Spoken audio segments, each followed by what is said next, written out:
see. Yeah. So you see one screen, right? Perfect. Perfect. So welcome to everyone for our almost 54th session of Bhagavad Gita. Again, my gratitude always to Balaji Temple for hosting this session, and also my gratitude to all of you who are joining in.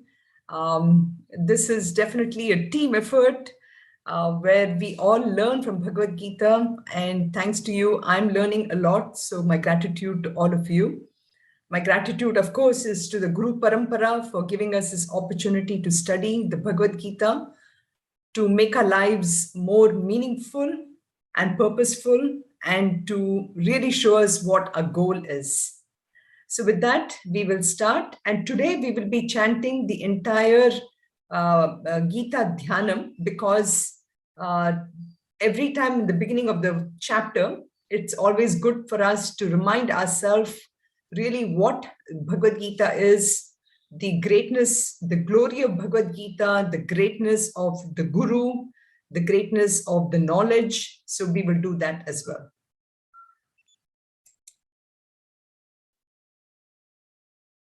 Om.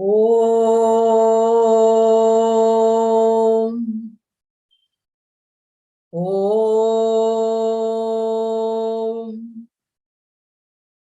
Om. Om Sahana Bhavatu Sahanau Bhunaktu Sahaviryam Karavavahai Tejasvinavadhitamastu Mavit Vishavahai. Om Shanti Shanti Shanti. Om Parthaya Pratibodhitam Bhagavata Narayanena Swayam Vyasena Kratitam Purana Muninam Madhye Mahabharatam Advaitam Vritavarshinim Bhagavatim Ashtadashadhyayinim Ambatvam Anusandadhami Bhagavad Gita Bhavatveshini. Namostu te vyasa vishala buddhe Pulla ravindayata patra netra Yena tvaya bharata taila purnaha Prajvalito jnanamayah pradipaha Prapanna parijataya Totra vetraika panaye Jnanamudraya Krishnaya Geetamrutaduhe Namaha. Vasudeva Sutam Devam Kamsa Chanura Mardanam Devaki Paramanandam Krishnam Vande Jagadgurum. Bhishma Drona Tata Jayatra Tajala Gandharani Lotpala Shalya Grahavati Kripena Vahani Karnena Vela Kula Ashwathama Vikarna Ghora Makara Duryodhana Vartini Sotirna Khalu Pandavai Rananadi Kaivatra Kakeshavaha Parashatya Vachas Saroja Mamanam Geetartha Gandhotkatham Nanakhyana Kakesaram Harikadaha Sambodhana Bodhitam Loke Sajjana Shatpadaira Harahaha Pepiyamanam Muda Bhuyad Bharata Pankajam Kalimala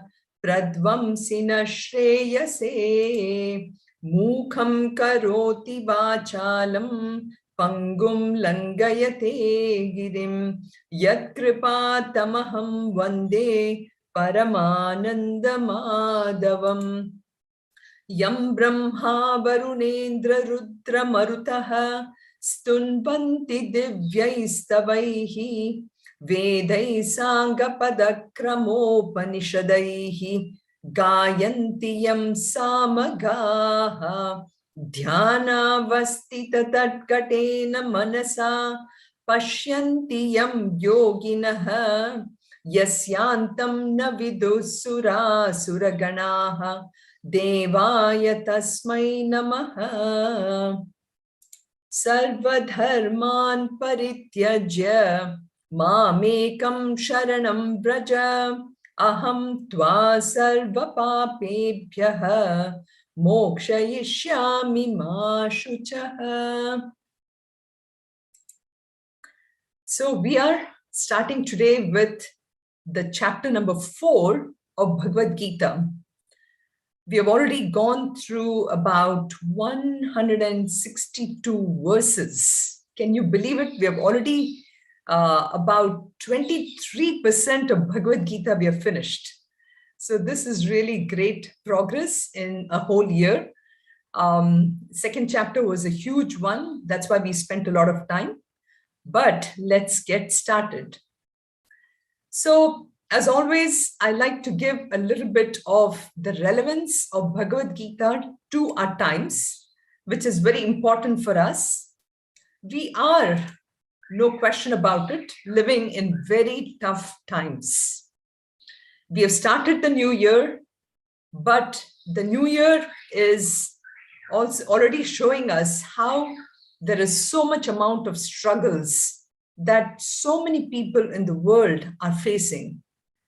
Everything seems a little uncertain, and with that, there is a certain amount of worry, there is some amount of fear in the air, and this, of course, leads us to a lot of stress.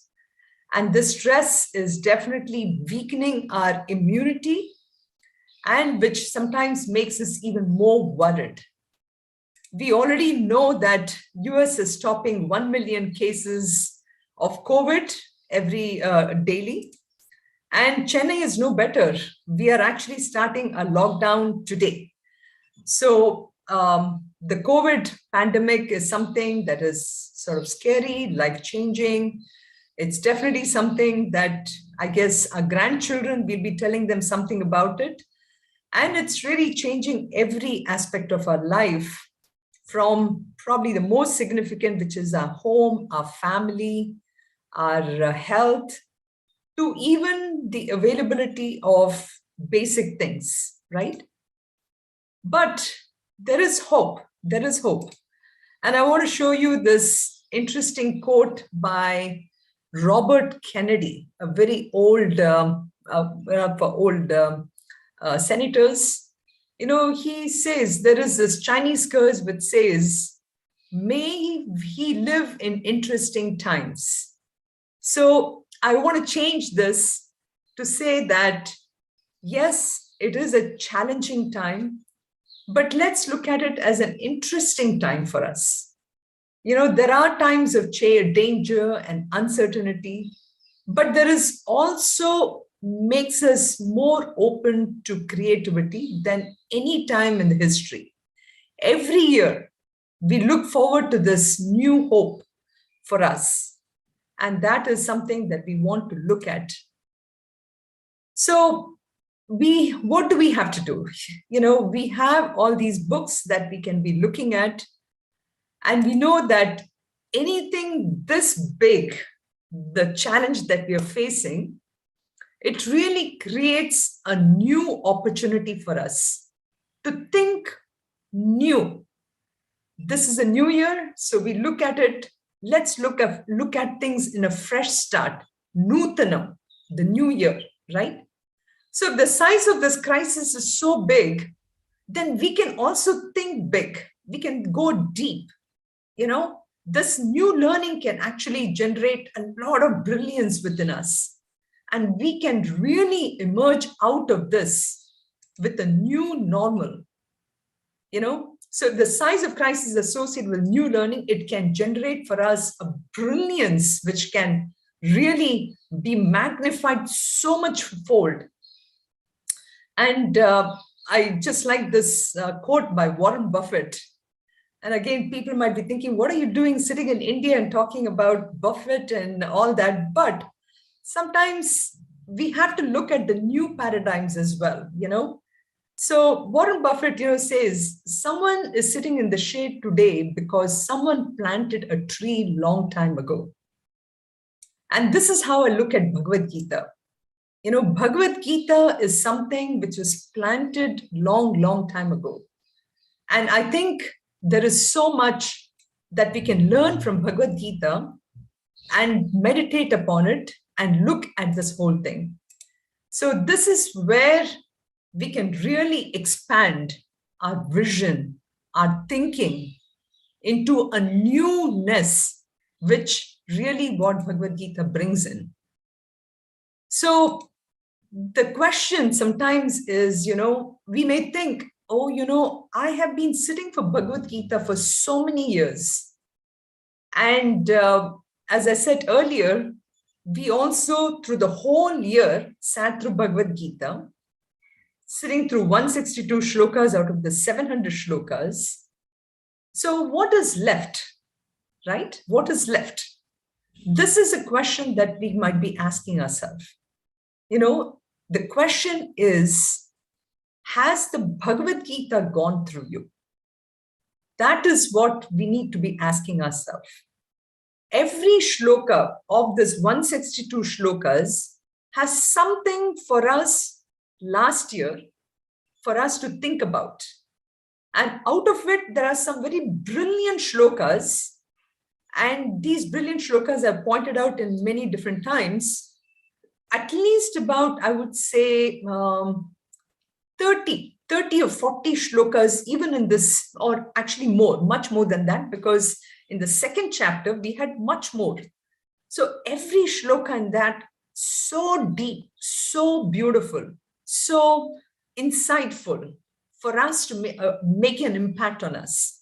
So this is what I'm asking, as I said last year too, and is that we need to build a new habit of reading this Bhagavad Gita.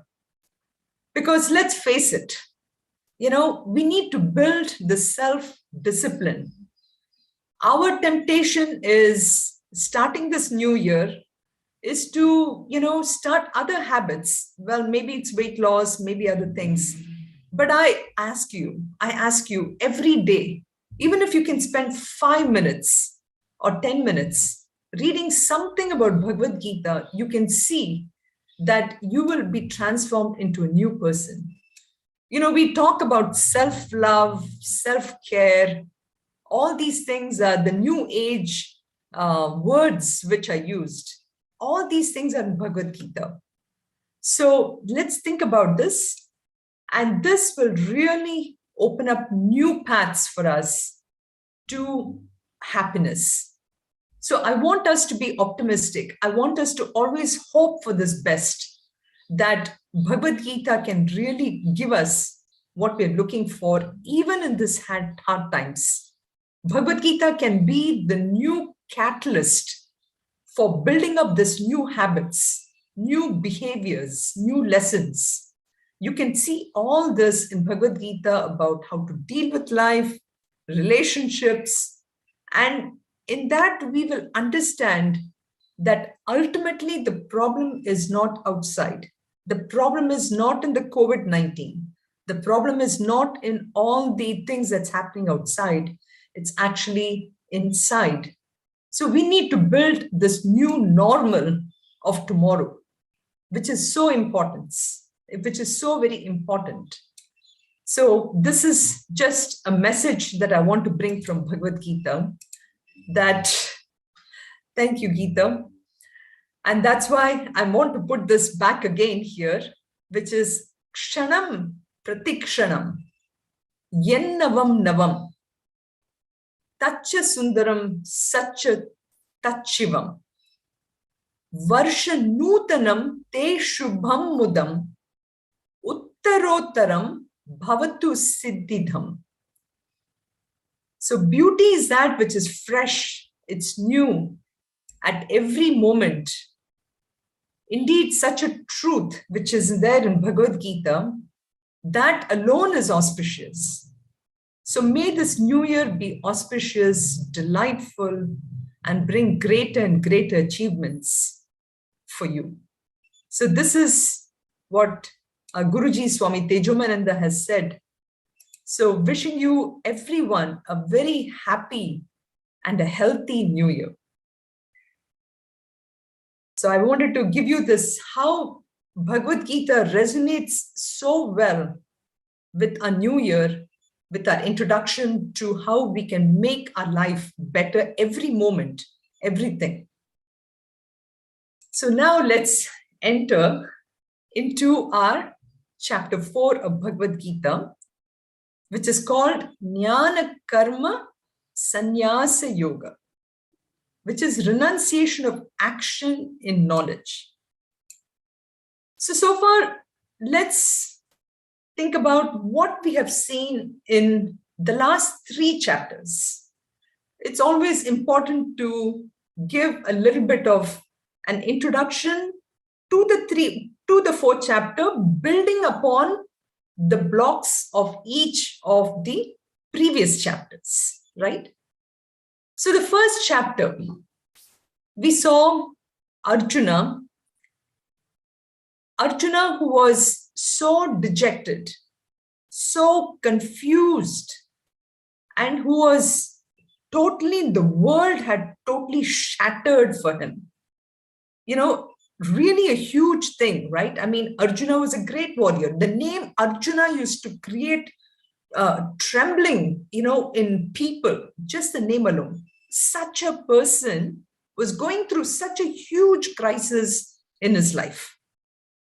And in that crisis, you see him really abandoning everything of who he was.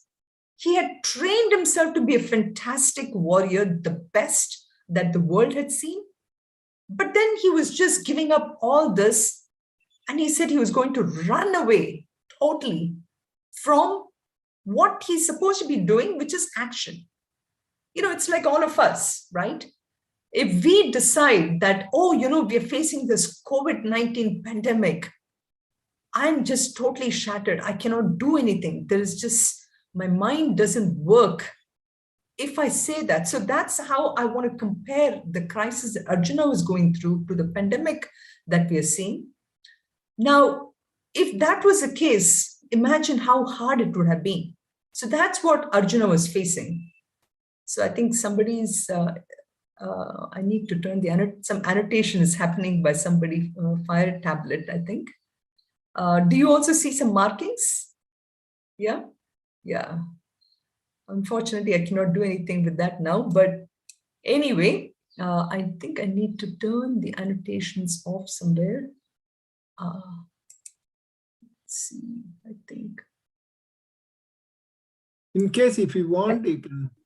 Yeah, I think I was able to turn it off. Very good, very good. Thank you. Yeah, so that is what we saw in the first chapter. But then what happened after that?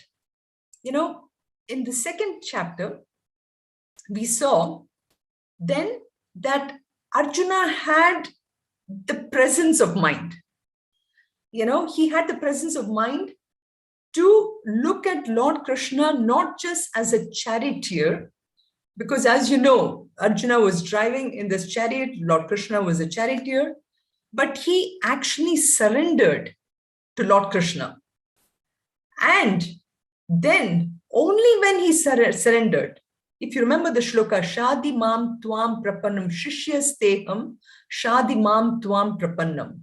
So he did that. He actually, when he surrendered, that's when we found that Lord Krishna started giving him the knowledge.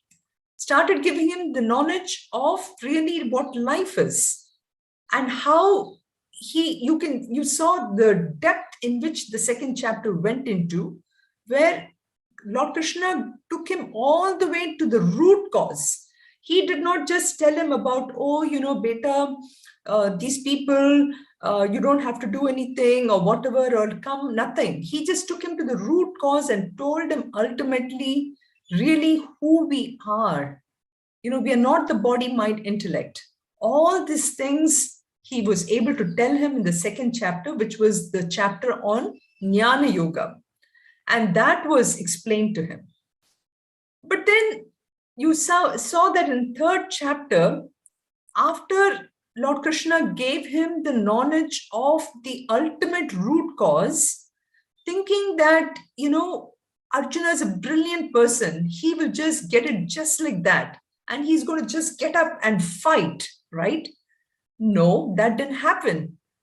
Actually, Arjuna then was confused because Krishna took him to such heights and told him that, with this knowledge, now you fight. So Arjuna was confused and he says, okay, Krishna, you're telling me about all this great knowledge, but then you're telling me to fight. Tell me, what does that really mean? How can I do that, right? So then we saw Lord Krishna explaining about, hey, if you run off to the Himalayas and you sit down and meditate, you're not going to be sitting and meditating there. You're going to be chopping all those trees out there because you're going to have so much amount of rage. You're going to be thinking about all the people and everything, right? And so he goes to that entire logic flow of development.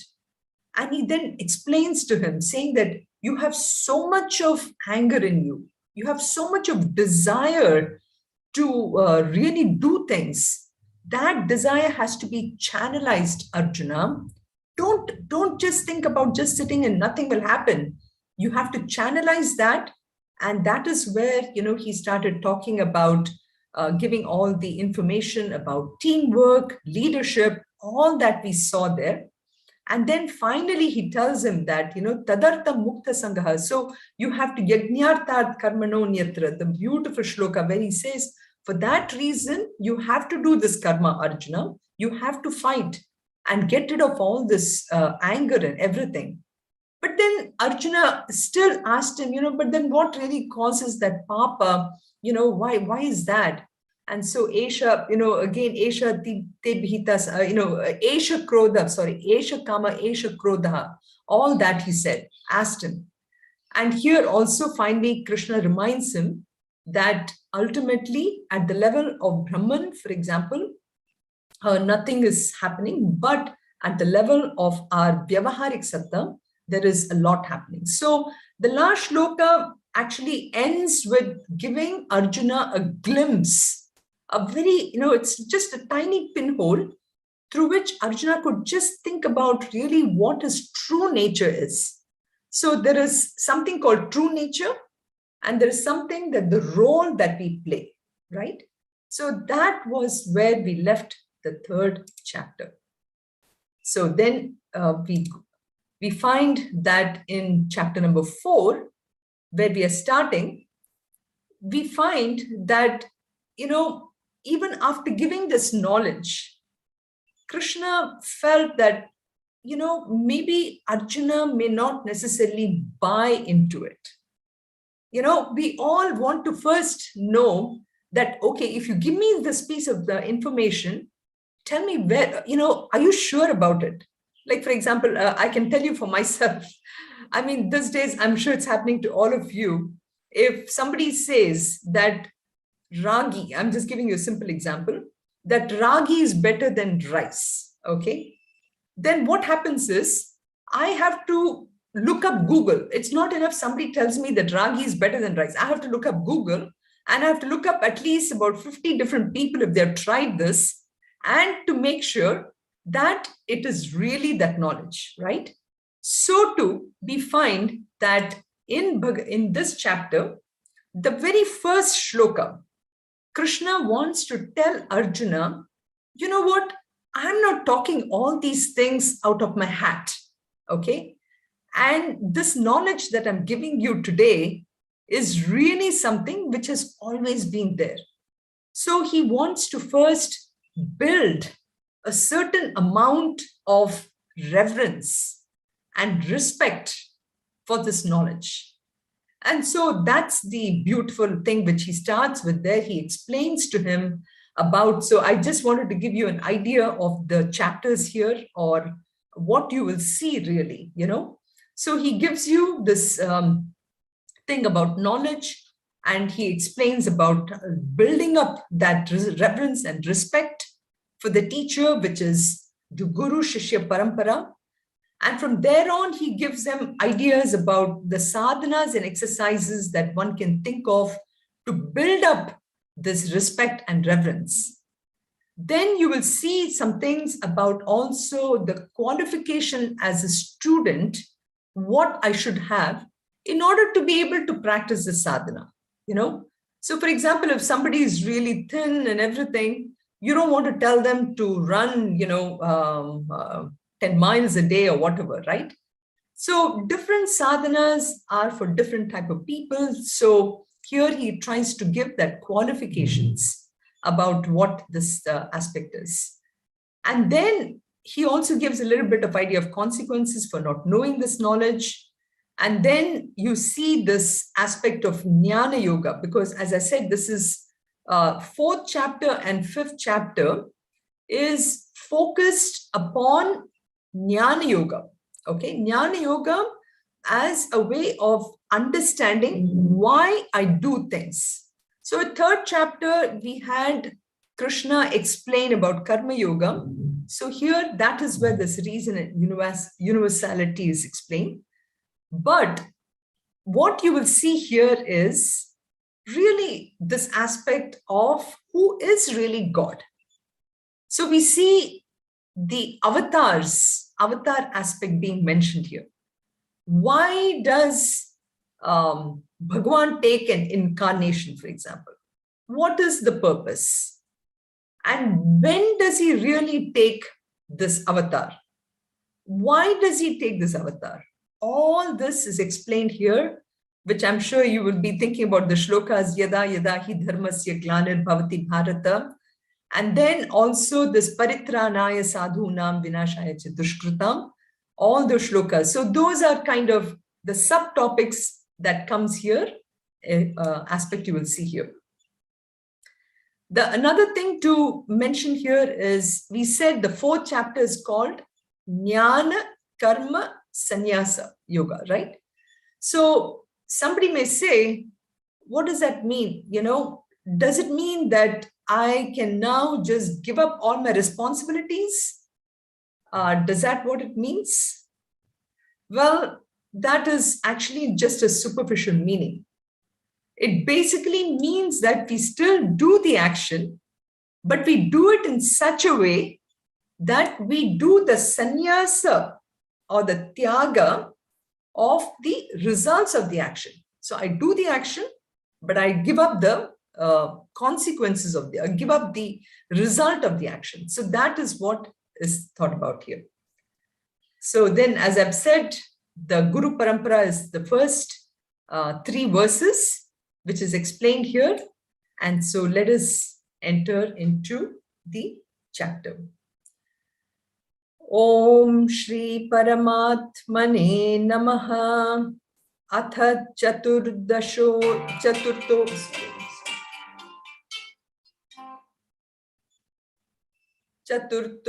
Dhyayaha Jnana Karma Sannyasa Yogaha.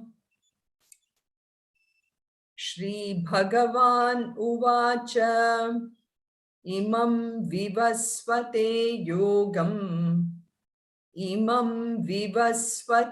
Yogam Roktavanahamavvyayam Vivasvan Manave Praha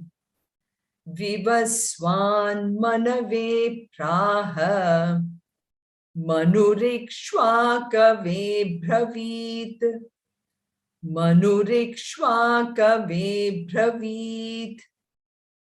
So the verse 1, as I said, he is starting off with the Guru-disciple lineage, the Guru Shishya Parampara. So he's, again, the reason for emphasis for this one, he's trying to say that, this is not anything that I am saying out of my own whims and fancies. So this is Lord Krishna telling Arjuna, you see, I'm saying this because it's the highest knowledge. It's being practiced by so many great people. That is why I'm telling you this. It's like this for us too, right? Again, being in Chennai, I can say this. If Rajnikant does something, then everybody wants to do it. Okay. For example, if, people may not have heard about Tiruvannamalai and Ramana Maharishi or anything, but then the minute Rajnikant goes there and he does this Girivalam, which is a 17-kilometer Pradakshanam, then you see millions of people going there to do it, right? And same thing with our film, other things about what our film stars do, or maybe even the sports people in India. Again, cricket is such a big thing. If a cricketer does, everybody wants to do it, right?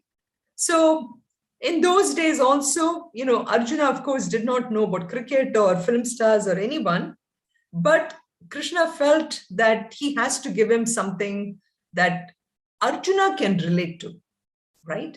So you see the names that are pointed out here at the bottom, which is Manu, Ikshvaku, all these people are actually kings.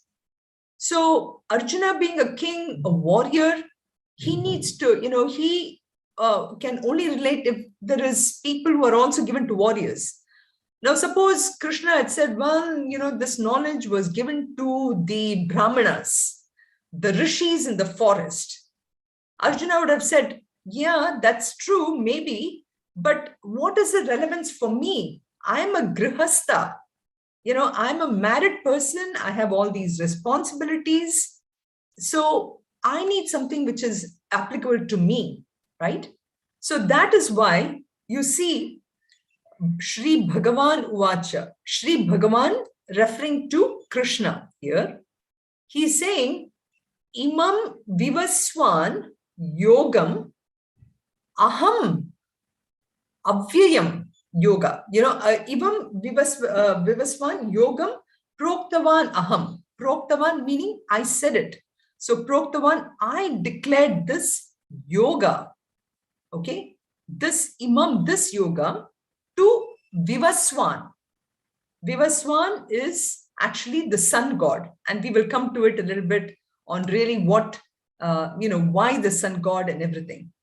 So I said this to Vivaswan, and what kind of a yoga is this? This yoga is actually imperishable. Avyayam. Avyayam means imperishable. It is always, again, tying back to our new year. It is Nutanam. It is fresh. It is beautiful. It is Sundaram. It is Shivam. That kind of knowledge which was there in the past, which will always be there in the future, and which is there today. That is Avyayam. Without any parts, it is always pure, fresh. So I gave that to Vivaswan, the sun god. Then what did the sun god do? Did he keep it with himself? No, not really. He gave it to Manu, Manave to Manu, he told him. And then what did Manu do? Manu, did he keep it to himself? Not really. He actually passed it on to Ikshvaku. So he gave it to Ikshvaku. Abravit, he told it to Ikshvaku. So this is the shloka here. Sounds very simple, right? There's not much to analyze.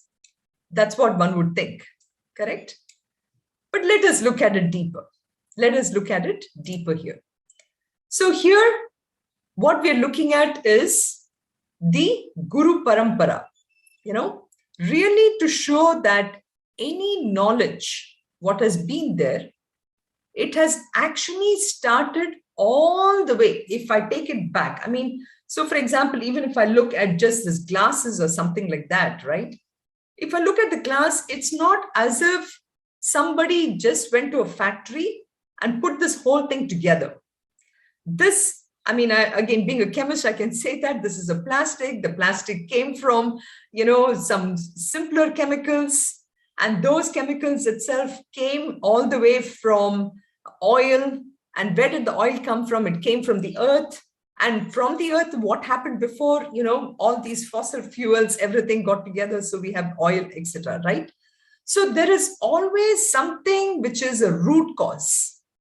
And that's what he wants to show here, that anything and everything ultimately comes from the source, which is nothing but Bhagwan himself. And he is the first guru. He is the Jagat Guru. That's why we said, Vande Vasudeva Sutam Devam Kamsa Chanura Vardhanam Krishnam Vande Jagat Guru, right? So he is that ultimate, the first guru. And so that is what it is the meaning of that first source book. So it started with first to Vivaswan, the sun god. Now, why sun god? One might think, right? Why did he give it to sun god as the first disciple? Any thoughts?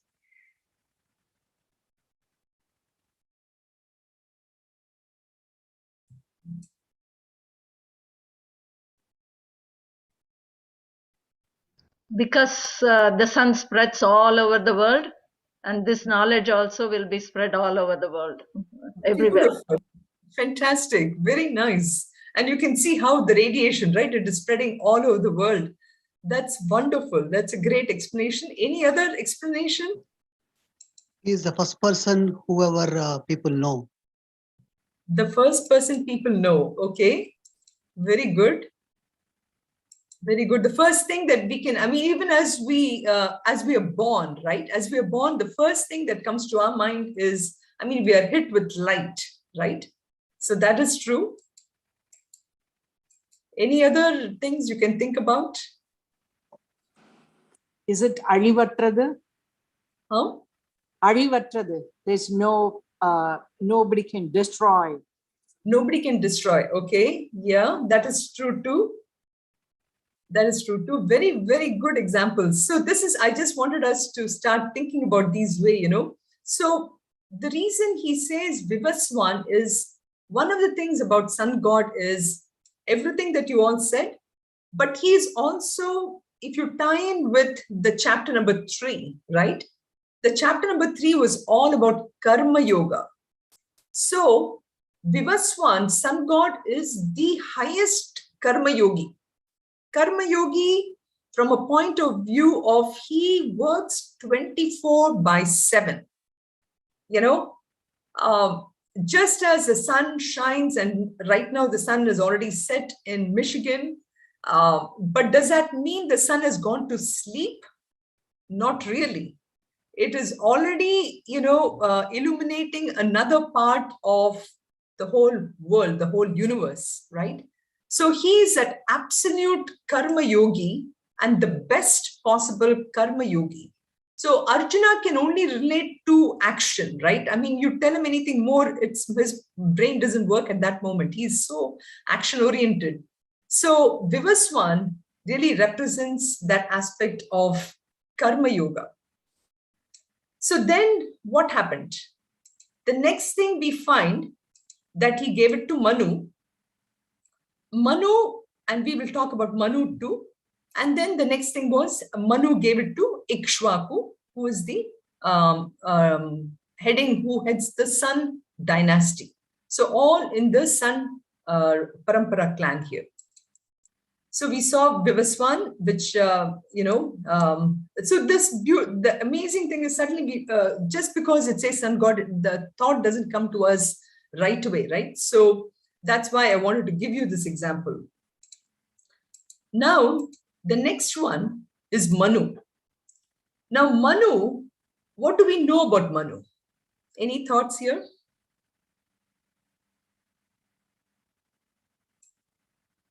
Manu is considered as a first person, like in the human beings. The Manushya, right? Manava. From the Manavas, he's considered to be the first. This one, he's also the person who actually gave the Dharma Shastras. The Shastras, so Manu Smriti, for example, when we read that, we really come to know so much amount about how we live. So the other aspect about all this is that they were great leaders. And this is also to show that, I know I have a picture of like a Brahmana here, but they were all actually Kshatriyas. That is the aspect that needs to be remembered. So they were very action oriented. And this is to show that to be a Kshatriya, it is not enough if you have physical strength. So it is not enough if I have, what is that, six-pack or whatever they call, but it is really important to have the spiritual knowledge. So this knowledge was actually available for everyone, including all the Kshatriyas. And it is from the word Manu, right, is really where even the word man came about. The word man is from this Manava, Manushya. So this is the aspect of Manu. And then we have Ikshvaku. Where's my Ikshvaku's here? So Ikshvaku. Now, Ikshvaku is actually, again, belongs to the Surya Vamsha. Anybody has any idea who belongs to this Ikshvaku Vamsha? Rama. Lord Sri Rama. Sri Rama, exactly. So Sri Rama belongs to this solar dynasty too, right? So you see the parampara has been shown, and the parampara in the way of having, the fact that the knowledge came all the way from the source, and that source, to the best karma yogi, the biggest karma yogi that we can ever find. From there on to Manu and Manu's son. So Manu's son was Ikshvaku, and then you have this. So this is the way the knowledge has been passed around. So this is again to establish again the Guru Parampara, and to show that how all the knowledge that we have, not just a spiritual knowledge, even a material knowledge, the source ultimately comes only from Bhagavan, And in this day and age, it's so important for us to acknowledge this. And we always, even when we write a research paper or do a patent or anything, we always actually reference it back to the previous people who have done it, right? But in spite of it, because of our ego, many times this plagiarism comes into play. People copy things without acknowledging or anything. So, and a very important aspect that comes from Bhagavad Gita, you can see the relation on this, acknowledging this aspect here. Now, this word says, imam vivasvate yogam. This vivasvate yogam, right? So this yoga have been given to it. Now, what does the word yoga mean here? Any thoughts on this?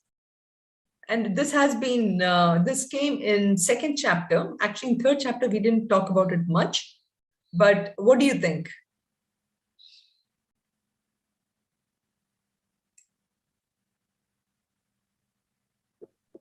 Yoga is the joining, which is like a Jivatma and Paramatma. That's one aspect. Yes. Thank you, Anant. Also, Now- union of mind and body. Union of body and mind, yeah. Does anybody remember in the second chapter what the word yoga was referring to? Or for that matter, and for sure, one thing that makes me happy is nobody said yoga is hatha yoga. So that is good. So here, the word yoga, even though you see this word yoga follows the karma yoga in third chapter, but the word yoga here literally means the entire knowledge. And as Anant pointed out beautifully, and also Hema, it is the union of the mind and the body. It is a union of us as a finite jiva with that ultimate Paramatma, who is the infinite, right? So it is all that, but the steps of what this yoga really means is really two simple things. One is karma yoga, and the second one is jnana yoga, okay? So both of them are actually combined in this one word, yoga. And we studied last time about how in order for us to be an expert in anything, for example, I have to put a lot of preparation, right? So for example, if I have a PhD, what it is I had to study for 4.5 years, for example, really work hard towards my thesis. Ultimately, you get the PhD. So the PhD doesn't, when you're a PhD, right? So you have the preparation and then you get your title. So this is how it is. You have to work hard, and that is what Karma Yoga is all about. So Karma Yoga addresses what Hema just said, which is that mind-body connection. So I have to prepare my mind to get the knowledge. So that is the first step. And once I prepare my mind and I become, get the clarity of thought and the purification, the knowledge happens automatically. So these are the two parts. But the knowledge also, we know it involves the 3 steps: Shravanam, Mananam, and Nididhyasanam, right? So those are the 2 steps. And this is what in the Vedas is covered by the two aspects, which is, one is called as the Purva Veda, Veda Purva and Veda Anta. So Veda Purva and Veda Anta.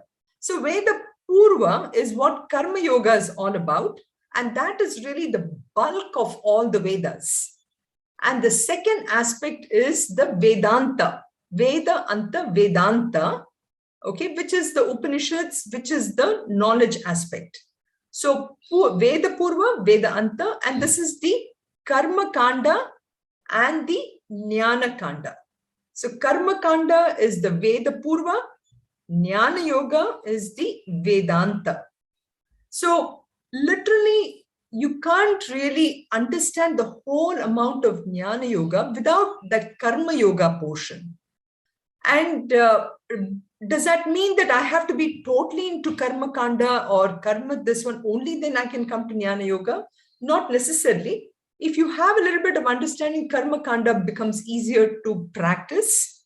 So that is why the word yoga here literally means actually that what Anand beautifully said, it is the Jiva Brahma Aikya.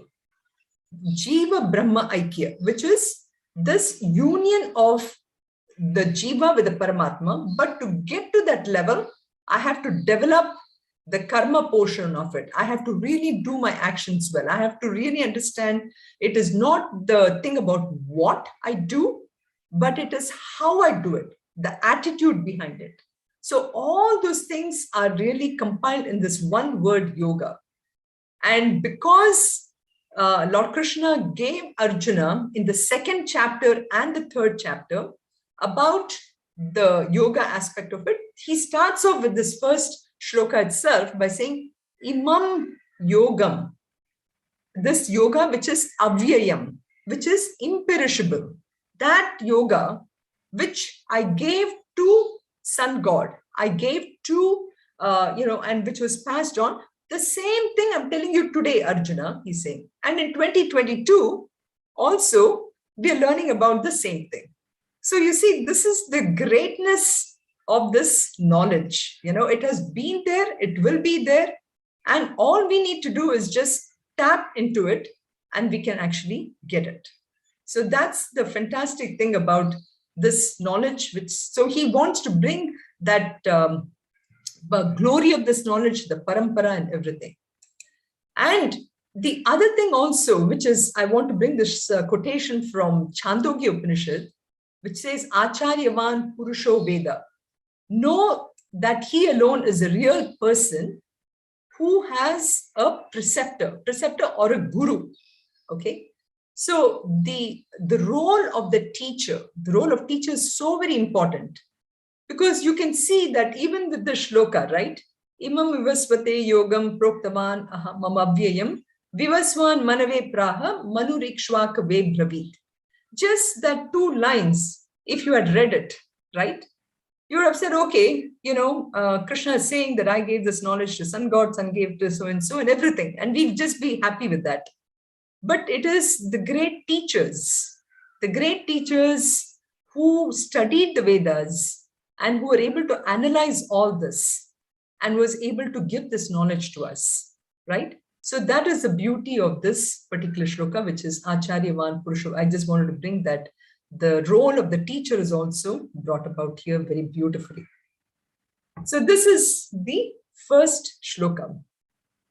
Now let us look at the second shloka, which continues on the same theme here about the, as I said, the first three shlokas is about the Guru Parampara. So let's chant this. Evam parampara praptam, evam parampara praptam, imam rajarshayo viduhu, imam rajarshayo viduhu, sakale neha mahata, sakale neha mahata, yogo nashtaf parantapa, yogo nashtaf parantapa. So here he's saying evam, in this way, param para praptam, param para praptam, you know.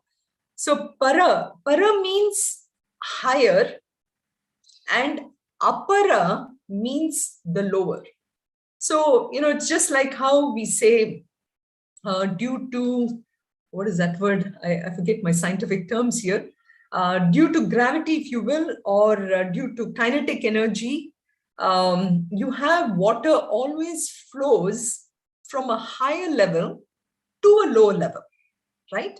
So what always flows from a higher level to lower level, so too knowledge also always flows from a higher, which is para, to apara, which is a lower level. So param para praptam. So this yoga has been passed along in parampara praptam, in succession, from a guru to a shishya, and then from that shishya becomes a guru to the shishya, and so etc. So this is how the whole yoga has been passed on. Evam parampara praptam, imam rajarshayo viduhu. So this knowledge has been passed on to the royal sages. So this word Raja Rishi is a very beautiful word. We have Raja Rishi meaning a scholarly king. You know, those days, the kings were not just administrators, but they all were blessed with this knowledge. Matter of fact, even sage Vyasa's son Shukadev, for example, actually was sent all the way to King Janaka for the knowledge. So, because King Janaka at that time was recognized as, you know, a great Rajarishi who had so much amount of Jnana Yoga. So, Jnanam. So, Imam Rajarshayo Viduhu, this knowledge was passed on. Saha Kalena Iha Mahata Yoga Nashtaf Parantapa. So, you know, Arjuna would have thought about it, would have asked this, thought about this question, or in his mind it would have been there, and Krishna, of course, knowing his mind, you know, would have thought, just in the previous shloka, Krishna, you know, Arjuna must be thinking, you said this knowledge is apvyayam, it is imperishable, right? It is imperishable. So how come this knowledge got lost? Nashtaf parantapa. You know, how come the knowledge got lost here? So this is, you know, was the question probably Arjuna was thinking. And that is why Krishna is going to continue with this flow of thought. And so this is the thing. So he says, you know, through long time, this knowledge has always been there. But over a period of time, this seems to have been lost. When you think about it, many times it's not as if knowledge gets really lost. Even in India, we had, you know, such great universities like Nalanda and all of them.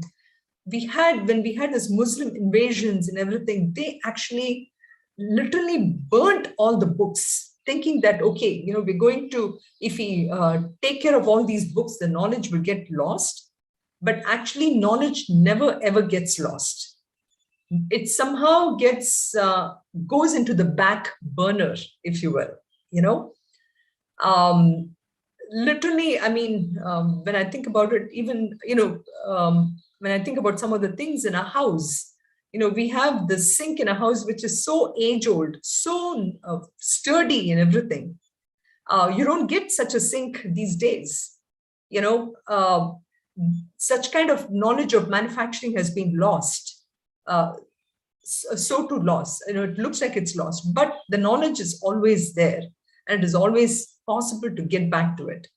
So Krishna is trying to tell Arjuna, it looks like over a period of time it has got lost, but the very fact that today you and I are studying Bhagavad Gita indicates that this knowledge was never lost. It is always there. And that knowledge is, again, important for us to understand how we can make our life beautiful in this year of 2022. So we are studying it. And that knowledge is something that we need to always go back to study upon. So we'll stop at this point. It is 7:58. And we'll continue with the third shloka of this chapter here. About why does he call this that the knowledge is lost, or it's a supreme secret. We'll look at that next week. Okay, so we'll meet next week at the same time. And if anybody has any questions on these two shlokas, please feel free to send me a WhatsApp or anything. Bhavantu sukhinah sarve santu niramayaha sarve bhadrani pashyantu ma kaschid dukkha bhag bhavet. Om Shanti Shanti Shanti. Om Purnamadav Purnamidam Purnat Purnamudachyate Purnasya Purnamadaya Purnameva Vashishyate. Om Shanti Shanti Shanti. Harihi Om Shri Gurubhyo Namaha. Harihi Om. Thank you, Hari Om. Thank you. Hari Thank Om. you, Hari Om. Thank you. Thank you, Happy Sunitha. New Year to all. Thank you, Sunitha. Welcome. Thank you, Hari Om. Nice explanation. Thank you. It was so good. I mean, we can say the meaning in one line, but it was so good, so well done. Thank you. Thank you. We appreciate that. Thank you very much. It's all the gurus.